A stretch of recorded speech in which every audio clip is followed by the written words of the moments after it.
और दानिश आज़ाद अंसारी साहब तशरीफ ला चुके हैं। मोहतरम जगदम्बिका पाल साहब जो आज के इस मुशायरे की सदारत फरमाएंगे, वो भी हमारी बज़्म मोहब्बत में जलवागर हो चुके हैं। अब बड़ी तेज़ी से मैं शोरा का तारुफ करा करके आपके दरमियान हाइल नहीं रहना चाहता, सीधे सीधे माइक आज के नाज़िम मुशायरा नदीम फ़र्रुख साहब के हवाले करूँगा। अब आइए दोस्तों, हमारे दरमियान एक ऐसा फ़नकार बैठा हुआ है जिसका ताल्लुक़ तो रेलवे से है, वो रेलवे का ऑफिसर है, लेकिन उसने मुख्तलिफ़ टीवी चैनलों के ज़रिए अपनी सलाहियतों का लोहा मनवाया है। चाहे वो जानी लीवर साहब हो, राजू श्रीवास्तव हो, एहसान कुरैशी हो, या हिंदुस्तान के बड़े बड़े लाफ्टर के लोग हों, सबके साथ उसने काम किया है। और आज शहर मुंबई के तमाम हिंदी मंचों की ज़रूरत है, बल्कि पूरे मुल्क के हिंदुस्तान में जहाँ जहाँ हिंदी कवि सम्मेलन और उर्दू मुशायरे मुनक्किद होते हैं, वहाँ बड़ी मोहब्बतों के साथ डॉक्टर मुकेश गौतम को बुलाया जाता है। मैं चाहता हूँ तालियों की गूंज में डॉक्टर मुकेश गौतम का इस्तकबाल किया जाए।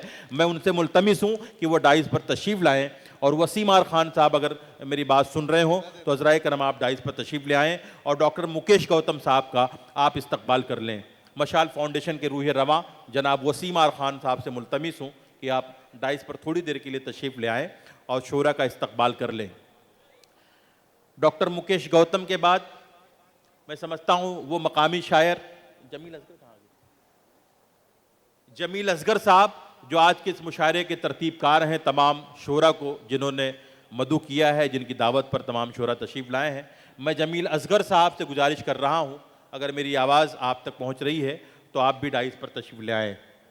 मोहतरम जमील असगर साहब, अब आइए।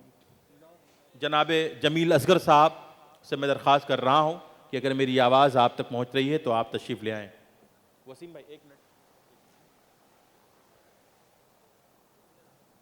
मुजावर मालेगामी साहब का इस्तकबाल जनाब वसीम आर खान साहब फरमा रहे हैं। फजल रहमान अंसारी साहब मुजावर मालेगामी साहब का इस्तकबाल कर रहे हैं। अब आइए